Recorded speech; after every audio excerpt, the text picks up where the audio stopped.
Today on The Perfect Rise, I'm joined by Chad Ecklof, a fourth-generation baker whose path back to the family business was anything but traditional.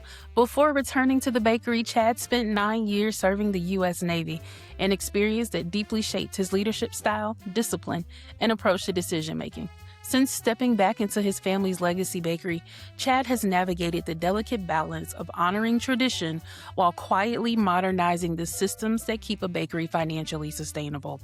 From running production on decades-old equipment to rethinking pricing, profit literacy, and operational visibility, Chad brings a rare perspective rooted in both craftsmanship and systems thinking.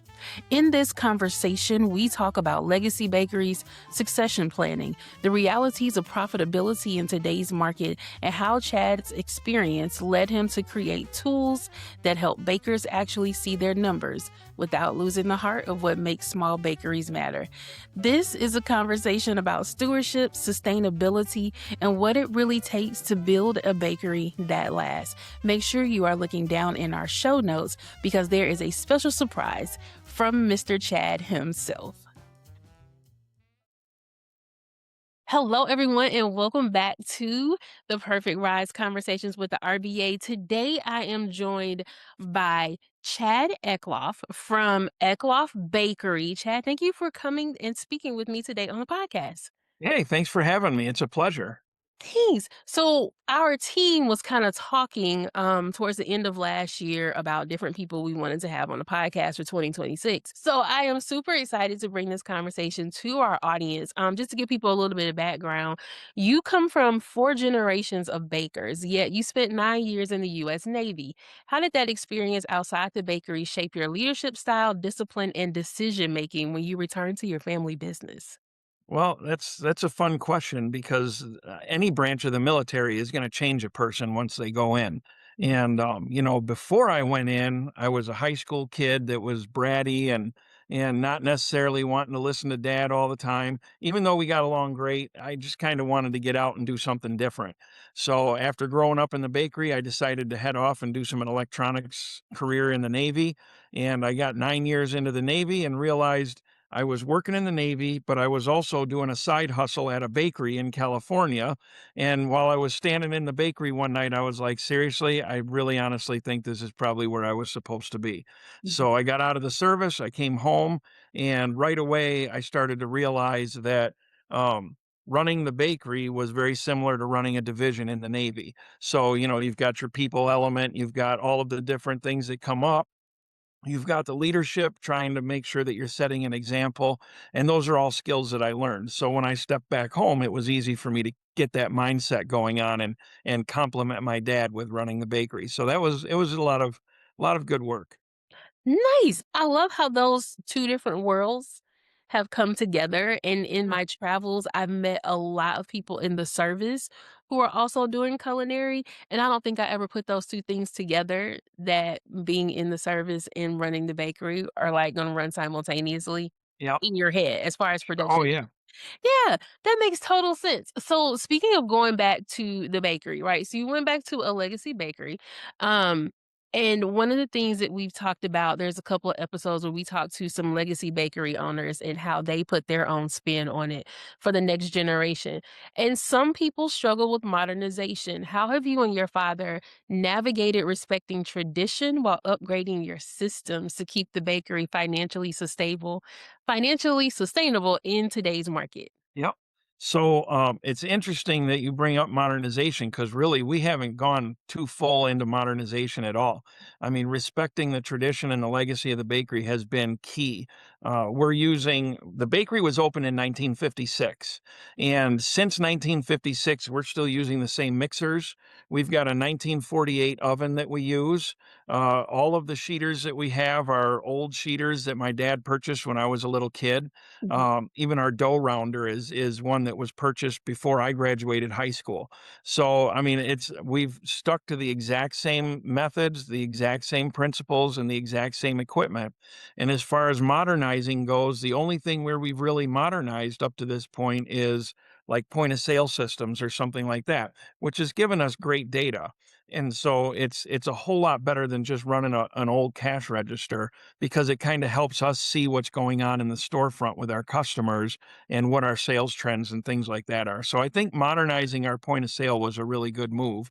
And then now with me doing this, my dad started using a software program back in the early 80s. It was called Formula Coster. Some old bakers in the forums recognized it. Mhm. And he, to this day, when we have to cost out our products and figure out what the pricing of our products is, to this day, he'll go home with all of our invoices, spend a few days working on this piece of software that runs on a 5 1/4 inch floppy disk in an Apple IIc computer. Okay. It's still running in his bedroom. So he'll run all of our pricing out on that and then print them out onto this old the old pin printers, right? That you can't get ribbons for anymore, so we've Right. gotta squint to see what it possibly hammered onto the paper, and that's what we're looking at when we do our pricing all the time. So that's where I stepped up and started to tackle this idea of modernizing how we're doing our pricing, and that's what led me to try to recreate that software, and that's where the Baker's Bench app came from. Yes, perfect segue into my next question so that we can talk about the baker's bench. So, from the business of baking perspective, as we talked about, like, what this looks like using the app, and I immediately, like, saw this computer in my head from, Yeah. like, elementary school, like, "Yep, I totally remember Oh, this." yeah. Like, the floppy disk and everything, right? That kinda gives me heart palpitations as somebody who ran a bakery, and I'm like, "I can't believe." So when we're thinking about this from the business of baking side of things, when you decided that the baker's bench needed to be created in order to help usher in a new wave of profit and profit literacy, what do you think you've learned in creating this software that would help other bakery owners, um, understand why the baker's bench would be critical as a production skill for the Right. bakery owners? How do these things come together? So, it's interesting because my dad understood all of what he was doing with the pricing, and he understood he could sit there and navigate through the invoices and just in his head know where he was with everything. When I took over the business in 2019, I had a different mindset. I wasn't in the business the way he was. I've Mhm, always just been a laborer in the bakery, and I was happy to do so. And so stepping into it and trying to understand now the business end of it, I was kind of baffled. Like he would talk to me about gross profit percentage, and I understood the idea, but I couldn't see it. I couldn't make it work in my mind. And so through building the app, what I found was I was able to put all of those numbers in front of me and started to see how those numbers work. So like in the app, you can take a snapshot of an invoice and it'll automatically decipher which ingredients are on there and update the pricing and stuff. And mhm, the minute it does that, it starts to recalculate everything. It recalculates your formula costs, it recalculates your product costs. It'll start to show me whether or not I'm meeting my gross profit percentage. It starts to take advantage of just that one simple ingredient cost mhm. and show you the flow of how it affects your entire business all the way out to the profitability. And without being able to see that, and see how it's functioning and print the reports and look at the reports and understand.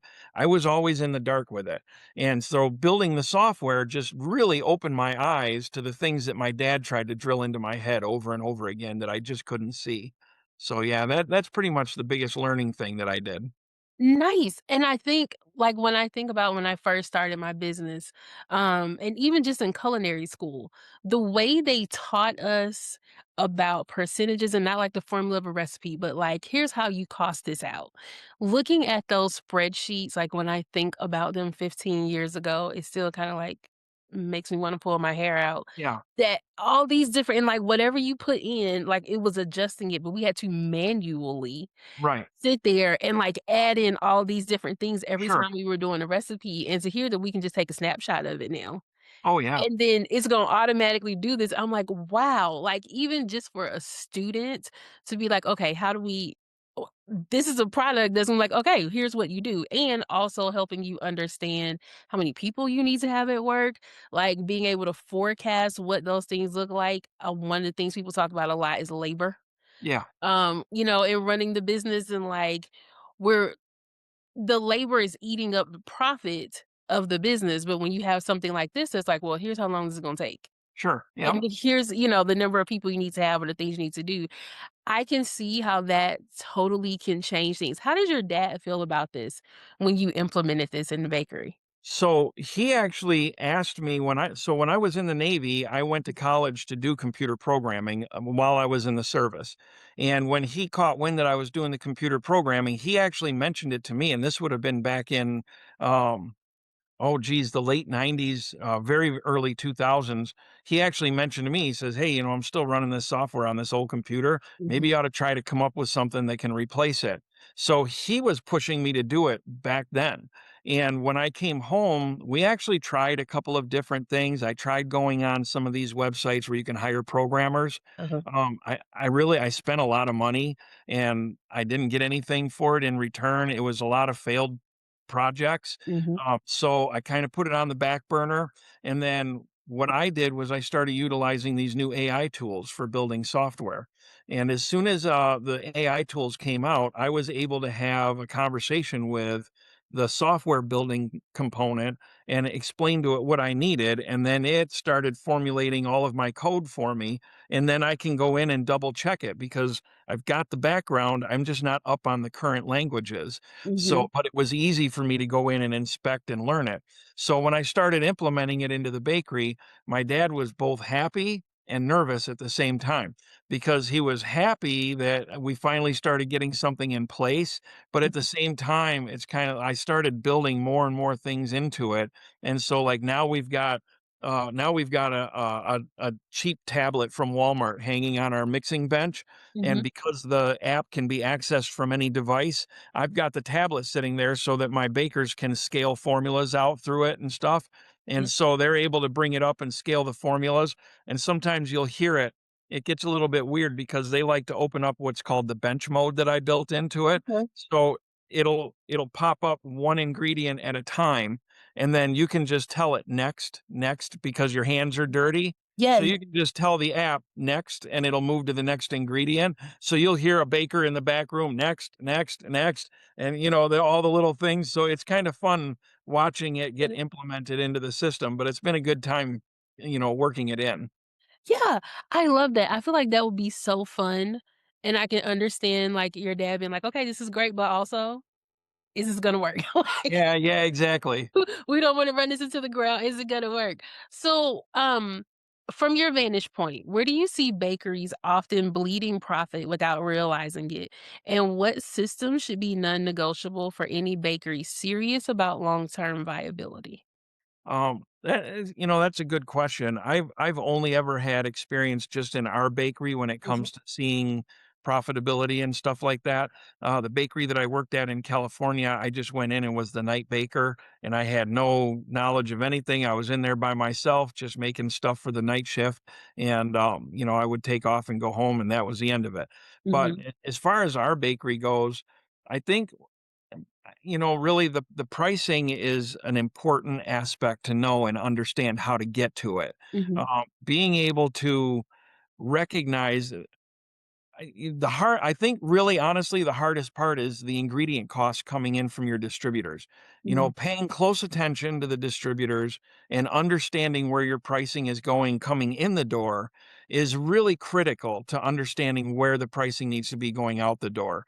And that's why like when I was working on this here, I was asking myself questions like, well, how can I track my ingredient costs?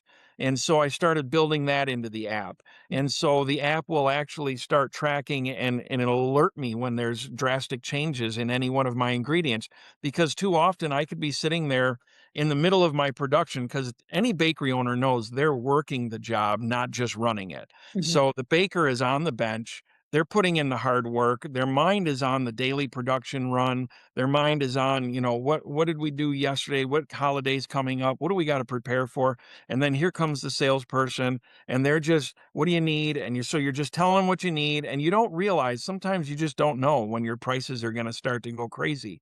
And when it does, then it's a powerful hit because now suddenly you're sitting there going, why are we not making anything? I mean, like, why is it that we're doing the same business we did last year, but our numbers are down? Mhm, And why is it that, when I start thinking about the labor costs and all of the overhead and this and that, the one thing that I'm usually not thinking of is my ingredient costs because I'm not really paying that close attention.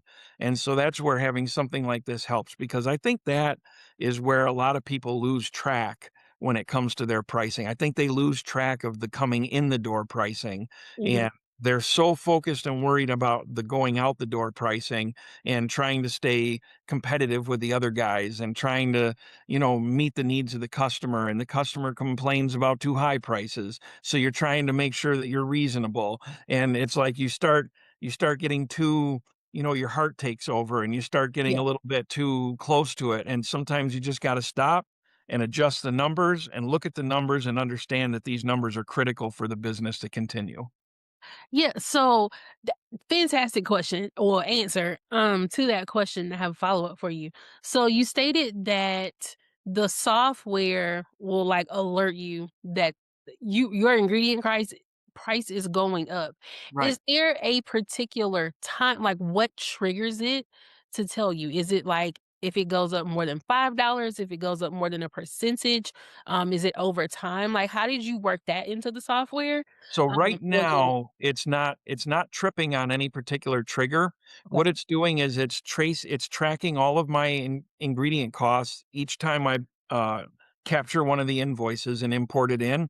It's saving a snapshot, and then it's giving me a real-time look with little arrows that say up, down, or letting me know that the price has gone up, the price Mhm, has gone down. In the future, once I get the capability to build in the software able to alert me like on my phone or something, mhm. then I'll be able to build in features where I can put triggers and let the baker set the triggers.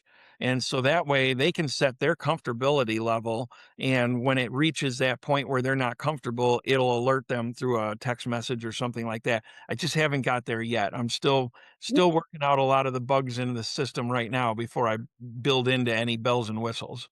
No, that makes sense. I was just like, "Okay, that is so cool, and how does this work?" Yep. Because I'm always like, "So what new technologies are happening in our Oh yeah. industry that will make life better?" Because I remember the spreadsheets from 15 Yeah. years ago. If we do You know that what's really cool about the app, the way I have it set right now, I have an AI agent built into it uh where you can ask questions about any of the stuff that you have in the app. So I could go in there and ask it, uh, um, you know, what is the cost of lard been doing over the last 6 months?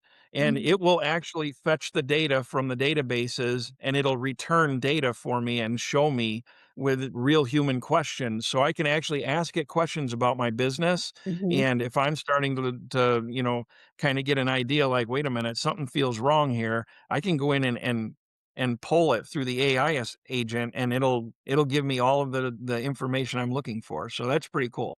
That is cool, and I think that one of the things that bakery owners like, we're juggling a lot, right? So between the people and the product and the social media, and we have to do marketing and all these other things, to know that there is a way to simplify the process, particularly when it comes to production, where Right. it's like, "Okay, here's what we're doing, here's how much we need to be using, here's what, the ingredient prices are doing." We've been tracking grocery pricing for the last year, Sure. and it has skyrocketed. Like, it's just Yeah. astronomically Yep. Yep. skyrocketed, and I'm like, I can't imagine inside a bakery what that is looking like for people at this point, so to know that there's something that you can just be like, "Okay, what has this been looking like for the last 6 months? Where do we need to cut or do something different?"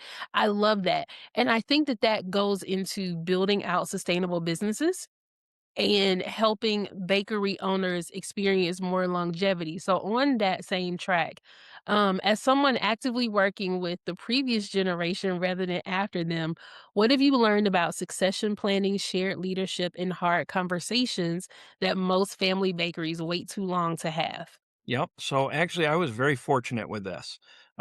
So my dad, once I started working in the bakery, I graduated high school, went to my high school graduation, and instead of going to the graduation party, I had to go in for a midnight shift at the bakery, and that was day one of my job at the bakery. Um, but since then, he's always shared his business with me as far as what he's thinking, what he's doing. He's always shared kind of where his intentions were with it and, the how to. And because of that, I've always kind of had like this inside track to running a bakery through him. And, we got along great in the bakery. Some people don't get along so well with family members when they're working, but my dad and I got along really great. And I always understood that it was his business and I was a baker in the business, so I always just kinda kept that mindset, but anytime he had, business decisions that he was making or something, he'd always pull me aside and talk to me about it and kinda give me little ideas. Now, whether I listened or not, that was a different story, okay? Uh-huh. So, I didn't always necessarily listen, but when it came time for him to pass the torch over and turn the business operations over to me, that was in 2019, um, he showed 100% support, and basically, he stayed on. He's doing a lot of my book work, he's doing ordering and inventory. He still comes in even though he's retired, and I like to tell people he comes in to make sure I'm doing it right, Mhm. but it's through a support role. So we've never had like a situation where when I took over, I'm like, okay, well, now I'm going to do it like this because this is my way and you're out the door. This was your way. And no, I've always tried to absolutely respect the way he ran it because I feel like I'm, like a ward to the business. I feel like I'm here to conserve what came before me with my grandfather and my father. And, the customers recognize that. They recognize that the efforts I'm putting in right now are to continue the traditions and legacy as opposed to improve or revamp or, go away from the way we've done things over the years. Yeah, and I love that. I recently spoke with Buddy at Carlos Bakery, and he said something along the same lines that, his sons who are now off in college, he's like, yeah, they get up at 4 or 5 a.m. when I do too, home Yeah. on Christmas break. He's like, we're all in here. Like, there's Right. nothing that I'm doing in the bakery that I don't think they can't do and vice versa. He's like, if we're cleaning the floor, we're cleaning the floor. Right. Like Yep. everybody has their part to play, and there isn't like I guess a little different hierarchy that we would see in a bakery that maybe isn't a legacy bakery, where Sure. it's like, "Well, I'm the owner and you guys are the workers," or this Right. is it's a little different. So I love talking to legacy bakery owners because Yeah. you guys run a completely different It enterprise. is, and you have to do it that way. I mean, the bakery becomes an extension of your family for us. Mhm, It's not a corporate bakery where it's a job and it's a place where you need a certain skill set to work. The bakery is I've always said the baker's bench, and this is why I named the app Baker's Bench. The mhm. baker's bench is your baking school. So it's the conversations that are happening across the bench. It's the camaraderie that goes on across the bench. It's, the little nudges here and there to explore and do things that you haven't done before and, kind of take the reins on being responsible for the things that are going on in the back room. That all of that stuff happens across the bench. And that bench becomes part of your family. It's the bakers that are standing across. My dad had a baker who started the same time he did, and he was 40 years in the bakery um uh before he retired out of the bakery, and he could very well have been an older brother or an uncle to me. So I grew up with the bakers in the bakery, and so that it's a different thing, and you've got to pay attention to that, and you've got to really make sure that you're catering to that because the minute you start to lose track of the intimate setting that a small bakery has, then you're not gonna really it's gonna be a lot of hard work. It's gonna be a lot of hard work. I think that's fantastic advice for new bakery owners. who may not be, inheriting a business. And we have a lot of them as members of the RBA. And I think that that is a fantastic point for them to think about the Right. longevity of the bakery.